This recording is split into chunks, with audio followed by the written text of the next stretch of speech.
The cold wind howled through the jagged peaks of the Appalachians, rattling the brittle branches of skeletal trees.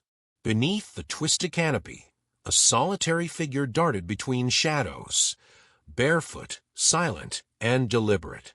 8-year-old Lily Mercer moved like a phantom, her pale face streaked with mud and her tangled black hair catching on the wind. She was small, frail even, but there was something unnerving about the way she navigated the forest, as if she belonged to it more than the birds or the wolves. Lily didn't remember what warmth felt like. Not since the fire. Not since the men in masks. Her home had been reduced to ashes, her family gone, snuffed out like candle flames in the dark. But the forest had taken her in, and in return, she had learned its secrets. The way the fox circles its prey, the stillness before a hawk strikes, the patience of the spider spinning its web. She crouched by a creek now, watching the icy water glide over stones. Her fingers tightened around a sharpened bone, a crude knife she had fashioned herself. Hunger gnawed at her belly, but hunger was an old companion. It sharpened her mind, focused her senses. Above, the sky darkened unnaturally. A low hum rippled through the air, vibrating the very bones of the earth. Lily's eyes flicked upward. A smooth, obsidian shape tore through the clouds. Silent, predatory. Not a bird, not a plane. Something else. Something wrong. The vessel descended without sound, casting a shadow that swallowed the trees. Lily didn't run. She watched, calculated. But even she couldn't predict the sudden shaft of light that speared down and enveloped her. Her vision blurred, her limbs locked, and in an instant, the forest was gone. The containment chamber was sterile, cold, metallic, humming with alien machinery. Lily's small form lay crumpled in the center, a stark contrast to the gleaming walls around her. Above, a translucent barrier separated her from the curious eyes observing her. Captain Vrax of the Kthari fleet regarded the human child with mild disgust. This is what the Terrans send against us. His mandibles clicked in irritation. A pitiful offspring, barely sentient. The science officer, Zilera, shifted uneasily. Her slender frame and iridescent scales shimmered under the observation lights. Scans indicate heightened neural activity. Primitive, yes, but adaptive. Perhaps this specimen offers insight into their unpredictable aggression. Vrax scoffed. Prepare the analysis. Begin with pain threshold assessments. If it breaks easily, it is of no use to us. As the alien spoke, Lily's eyelids fluttered. The sterile air smelled of metal and something acrid. Slowly, she sat up, eyes narrowing at the figures above. She couldn't understand their words, but tone needed no translation. Predators recognized predators. Her lips barely moved, but the words were clear to herself. You're not the worst thing I've seen. And then she smiled, a thin, sharp smile that did not belong on a child. The walls of the containment chamber pulsed faintly, a heartbeat of cold machinery. The air was thin and sterile, pressing against Lily's lungs with every breath. She moved slowly now, each step calculated as she tested the limits of her prison. No seams in the walls, no cracks to pry, just smooth, impenetrable metal. But prisons weren't just built with walls. They were built with assumptions. Above her, Zilera observed in silence, long fingers tapping on the control panel. The child had not reacted to the mild sedatives released into the air. Her metabolism adapted too quickly. Curious. Captain Vrax's voice broke the quiet. Proceed with environmental stress tests. Increase gravity incrementally. Let's see how fragile it is. The floor beneath Lily trembled. Heaviness pulled at her limbs, muscles straining under the invisible weight. She staggered, but did not fall. Her breath came in shallow bursts, and yet her eyes, sharp and unblinking, never left the observation window. Zilera hesitated. Exceeding tolerance could damage the specimen. It is a human. They break. That is their nature. Lily crouched low, spreading her weight. The pressure increased, crushing, suffocating. Memories flickered, smoke-choked air, beams collapsing, heat blistering her skin. But she had survived worse. She let the pain anchor her, molding it into focus. Then, a crack. Not in the walls, but in the assumption. Lily began moving again, slow and deliberate. Not fighting the gravity, but flowing with it, shifting weight like a stalking panther. It wasn't resistance they should fear, it was adaptation. Inside the control room, Zilera's eyes narrowed. She's learning. Vrax snorted. Let her learn. She cannot escape. But Lily wasn't thinking about escape. Not yet. She was studying them as they studied her. The way their eyes lingered on certain controls, the rhythm of their speech. Predators understood territory. This was theirs, but she would make hers. A mechanical hiss broke the tension as a panel slid open in the far wall. From the dark recess, something slithered out. An experiment, perhaps. Thin, sinewy limbs carried it forward, eyeless and hissing. A test of fear. Lily did not retreat. The creature lunged, and she moved, not away, but toward it. A flick of her wrist, a feint, and she was on its back, hands gripping the slick hide. No weapon, no armor, only instinct. She found the vulnerable joint near its neck and drove her thumbs in hard. The beast convulsed, then stilled. Zilera's breath caught. She killed it with her bare hands. Vrax's mandibles clicked, but there was a hesitation now. Increase the difficulty. Send in two. But even as they spoke, Lily stood over the corpse, bloodied and breathing hard, and smiled again. Not a child's smile. Something older, something patient. They thought they were testing her. They were feeding her. The scent of blood lingered in the sterile air, metallic, raw, alive. Lily crouched beside the fallen creature, her small hands slick with its dark ichor. Its warmth was already fading. Above, the observation window remained cold and silent, but she felt their eyes. Watching, calculating. Captain Vrax's mandibles ground together in frustration. Enough games. Release the Draxer hounds. Zilera's hand hovered over the controls, hesitant. Captain, the hounds are not containment tools. They are bred for war. They do not distinguish between prey and research. Vrax's gaze sharpened. Then let them remind this creature where it belongs. Release them. Moments later, a low growl reverberated through the chamber. From concealed gates, two hulking beasts prowled into the room. Their hides were plated in bone-like armor, eyes a cold, luminescent blue. Their breath misted the air. Twin hunters unleashed. Lily stood slowly, rolling her shoulders. The pain in her limbs from the gravity tests had dulled to a thrum beneath her skin. She flexed her fingers, slick with the creature's blood, and waited. The first hound lunged. Lily moved. Not back, to the side, fluid and precise. The beast's massive jaws snapped closed where she had been a heartbeat before. Its momentum carried it past her, exposing its flank. She drove the bone shard, salvaged from the first creature, deep between its armored plates. The hound howled, twisting violently, but she was already gone, slipping beneath its belly to avoid the second. The second hound was more cautious, circling her with slow, deliberate steps. It studied her as she studied it. Above, Zilera watched with growing unease. She adapts too quickly. Vrax remained silent, though his posture had tightened. The second hound lunged, but Lily feinted. She rolled beneath its strike, driving it toward the injured beast. The two collided in a tangle of limbs and snapping jaws. Lily didn't waste the moment. She sprinted toward the chamber wall, where a maintenance panel sat slightly ajar, the smallest oversight. She had noticed it earlier, when the gravity shifted, the way the panel's edge caught the light. Fingers worked quickly, prying at the seam.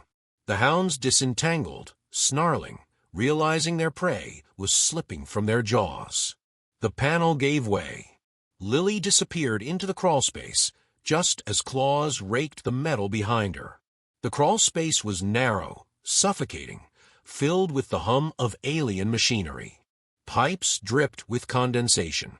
She moved like a shadow, ears straining for sounds of pursuit. In the control room, alarms blared. "She's breach containment." Zilara's voice cut through the noise. Vrax slammed a clawed hand onto the console. "Seal the sector. Deploy hunter drones." But the ship was vast, a labyrinth of corridors and maintenance shafts. Designed to contain war beasts and weapons, not a feral human child. Lily moved deeper, where the walls wept steam and the lights flickered uncertainly. She paused at a junction. Voices echoed faintly, alien, guttural. Guards? No. Technicians. Less dangerous, but still a threat. Lily pressed herself into the shadows, watching. Two Kthari engineers argued over a malfunctioning conduit. One jabbed at a console, oblivious. The other turned, too late. Lily was on him in a blink, bone shard at his throat. The second froze, mandibles flaring. "Quiet," she hissed. They couldn't understand her words, but the meaning was clear. She gestured to the console. The first alien fumbled with shaking hands, unlocking the schematics. Lily's sharp eyes devoured the information. Corridors, armories, escape pods. More importantly, the engine core. She didn't linger. A swift blow left the first alien unconscious. The second trembled but lived. Fear was a better message than blood. The ship's innards grew hotter as she neared the core. Machinery groaned, alive in its own way. Here, guards were fewer. The Kthari trusted in bulkheads and automated defenses. But Lily was no soldier. She was a hunter. At the next corner, a drone hovered, sleek, insectal, scanning for movement.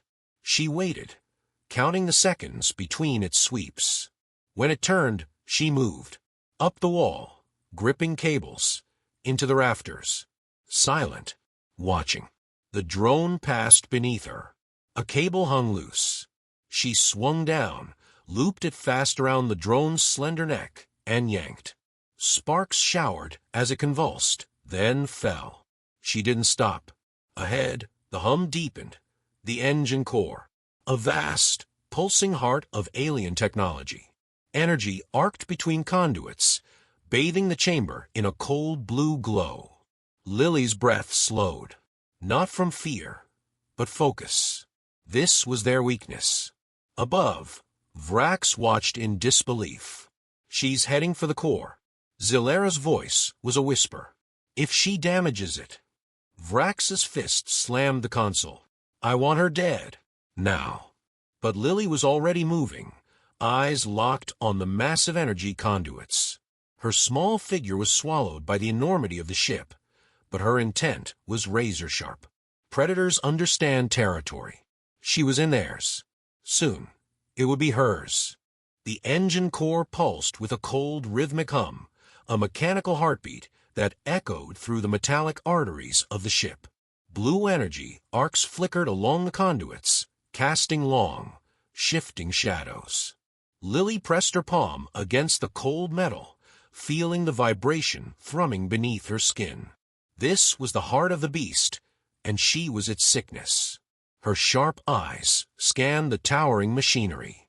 Alien symbols etched into panels glowed faintly, and the conduits snaked upward into the shadows. She didn't understand their language, but patterns spoke louder than words. A cluster of narrow conduits, more fragile, fed directly into a larger core. Pressure points. Footsteps. Heavy. Armored. Lily slipped behind a maintenance column as two Kthari soldiers entered, weapons drawn. They moved cautiously, scanning the dark corners. One barked a command, and the other advanced. Lily didn't wait. She struck like a viper, low and fast, slashing behind the knee joint of the first soldier. The alien crumpled with a metallic groan.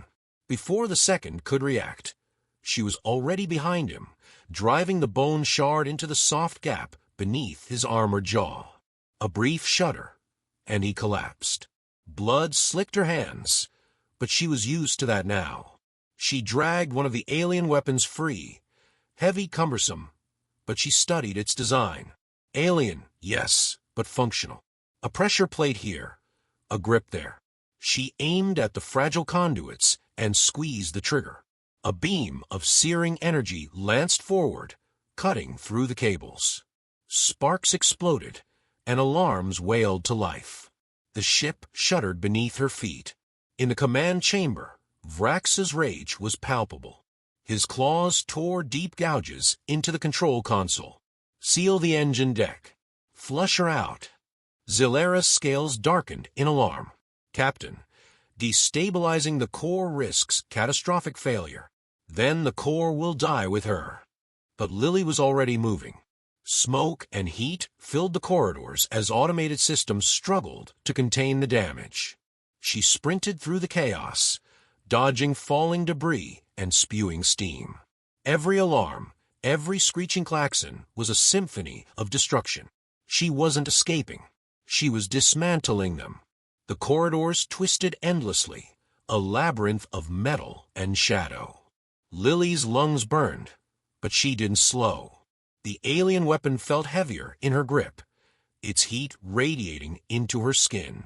Somewhere deep in the ship, the core groaned under the strain of sabotage, every flickering light a reminder of her success.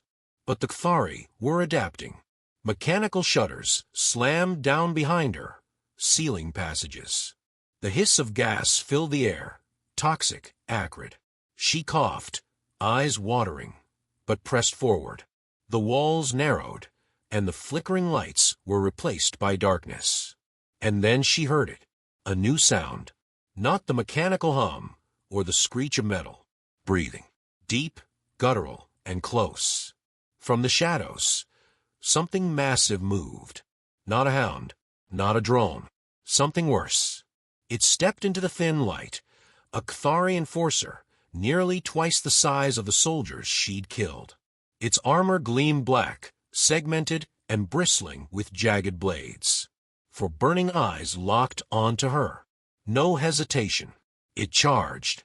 Lily barely rolled aside as a blade arm cleaved the metal floor where she'd stood. The impact sent a shockwave through the corridor. She fired the alien weapon, but the beam deflected off its armor, leaving only a smoldering mark. This wasn't something she could outmuscle, but she didn't need to. Lily ran, not in fear, in strategy. The enforcer pursued, relentless. Its bulk smashed through walls and doors, too massive to maneuver cleanly. Lily led it through tighter corridors, weaving through maintenance shafts and crawl spaces. She moved like water, slipping through gaps too small for the beast. And then she found it, a fuel conduit, pressurized, humming with volatile energy. She glanced back. The enforcer barreled forward, blade arms tearing through metal. Lily aimed and fired. The conduit ruptured with a deafening roar, a jet of superheated gas engulfing the corridor. The enforcer howled, its armor blackening, joints seizing. But Lily was already gone. The ship groaned, its systems buckling under the strain. Lights flickered and died. In the control room, Zilara stared in horror at the cascading failures. Captain, the core is unstable. If we do not disengage...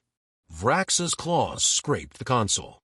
Find her, kill her, or we all die. But fear had begun to gnaw at him, because deep down he understood. They were no longer hunting Lily. She was hunting them. The ship groaned beneath the weight of its own dying heart. Metal screamed as ruptured conduits spewed fire and smoke through the narrowing corridors. Alarms, once sharp and commanding, now faltered, fading into a background chorus of chaos. The walls trembled. Lily moved with purpose. Her bare feet slapped against the cold metal, the alien weapon clutched loosely in her hand. But it wasn't the weapon that made her dangerous. It was the stillness in her mind, the cold calculation behind every step. She was beyond fear now, and the Kthari felt it. In the heart of the ship, Captain Vrax bristled with fury. Prepare the voidlock. Seal every path to the bridge. If she wants war, she will drown in it. Zilera hesitated. Captain, if we eject the voidlock, we risk catastrophic hull breach. Do it. Bulkheads began to seal, cutting off entire sections of the ship. But Lily wasn't headed for the bridge. She had learned the ship's veins, the fragile arteries feeding its strength. She moved toward the spinal conduit, the nerve center that linked every system together. It was guarded, for Kthari soldiers in heavy armor flanked the entrance, weapons raised. Their breathing was tense, their grip unsteady. They had seen what she could do. Lily didn't slow. The first fired, a bolt of energy that hissed past her cheek. She was already moving, a blur of motion. She struck low, sweeping the legs from the nearest guard, and drove the stolen weapon into the gap beneath his chin. A flash of light, and he crumpled. The others broke formation. A mistake. She weaved between their fire, closing the distance. Another fell, throat slit by a salvage shard. The third tried to run. She let him. Fear was more corrosive than death. The final soldier lunged with a bayonet, snarling. Lily caught the weapon, pivoted, and wrenched it free, plunging it into his chest. Silence followed. She was through. The spinal conduit loomed ahead, a vast chamber of intertwining cables and glowing nodes. It pulsed with the ship's remaining energy and its weakness. Lily climbed a framework, hands steady despite the rising heat. At the top, a core node flickered weakly. She drove the bayonet deep into it. Sparks rained down as systems collapsed in a cascade of failure. The ship convulsed. In the bridge, Vrax staggered as lights died and consoles darkened. What has she done? Zilera's voice was a whisper of disbelief. She has severed the command systems. We are blind, crippled. The walls themselves seemed to groan in defeat. And then, silence. Lily emerged from the conduit, breath ragged, skin smeared with blood and soot. The ship shuddered but held. In the distance, escape pods lined the bay, their systems still blinking untouched. She moved toward them, but paused. Footsteps echoed behind her. Captain Vrax stood alone, armored and seething. His claws flexed, and his eyes burned with hatred. You think you've won, human? We are conquerors. You are prey. Lily said nothing. Words were wasted on dying things. Vrax lunged, claws flashing. He was fast, strong, but rage made him clumsy. She slipped aside, driving the bayonet into the joint of his armor. He roared, swinging wildly. She ducked low, slashing his leg. He faltered. She did not. Lily moved in close, staring into his eyes. You're wrong. The blade found his throat. Vrax gurgled, collapsing in a heap of metal and flesh. Predators knew when the fight was over. Minutes later, the escape pod detached from the dying ship, spinning silently into the void. Inside, Lily sat alone, staring at the stars beyond the glass. The wreck of the Kthari vessel burned behind her, a distant ember in the dark. She breathed slowly, the weight of survival pressing on her chest. Earth was still far away, but Lily Mercer was coming home, and she was no longer prey.